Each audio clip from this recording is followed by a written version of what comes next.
अनसुलि बिमानि मेगनाव गोरबोनि मोदै 30 लाख रांनि गोनांथि जानानै फैदों। नोंथांनि एसे रांनि मददानो सोरनिबा नखराव मिनिस्लुनाय लाबोना होफैनो हागौ।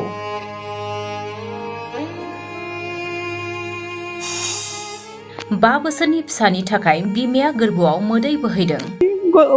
गथ'नि जिउनि रैखा खालामनो थाखाय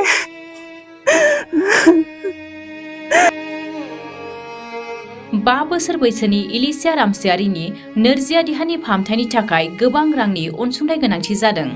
बाक्सा जिल्ला तिह बरमा जौगाखां खोन्दोनि बेन्दोंआव थानाय मखली गामिनि आनन्द रामसियारि आरो कुसुमी नार्जारी रामसियारिनि नैथि फिसाजो 5 बोसोर बैसोनि इलिसिया रामसियारिया जोनोमनि 6 दानसोनिफ्रायनो गोब्राब बेरामाव गोग्लैसोनानै दं।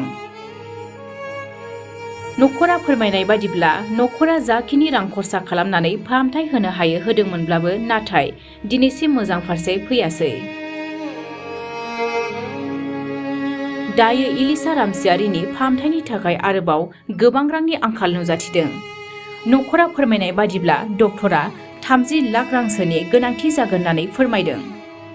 बिनिखायनो इलिसा रामसियारिनि फाहामथायनि थाखाय नोंथांमोना जा एसे हायो account number 41253822 IFC code SBIN 0061672 आव हरनो हागोन आरो आबुं मिथिनो 8011563895 जानबुं अनजिमायाव सुलाद लानो हागोन।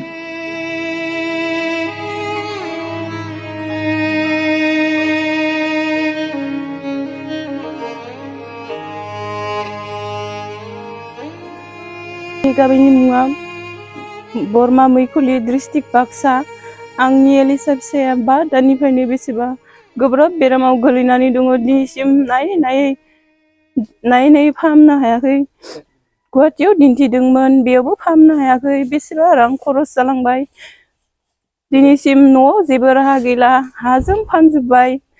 चेन्नाइयावबो लांदोंमोन, चेन्नाइयाव 2022 मायथाइयाव लांदोंमोन, बेयाव एसे मोजां जाना फैदोंमोन। उनाव रांनि आंखालाव लांनो हायाखैमोन। बेनि उनाव 2023 नि नभेम्बर दानाव लांदोंमोन। बेयाव रिपर्ट मोनदों बन मेरु जादों गथ'आ होननानै। दिनै फाहामनो थाखाय जेबो रां गैया।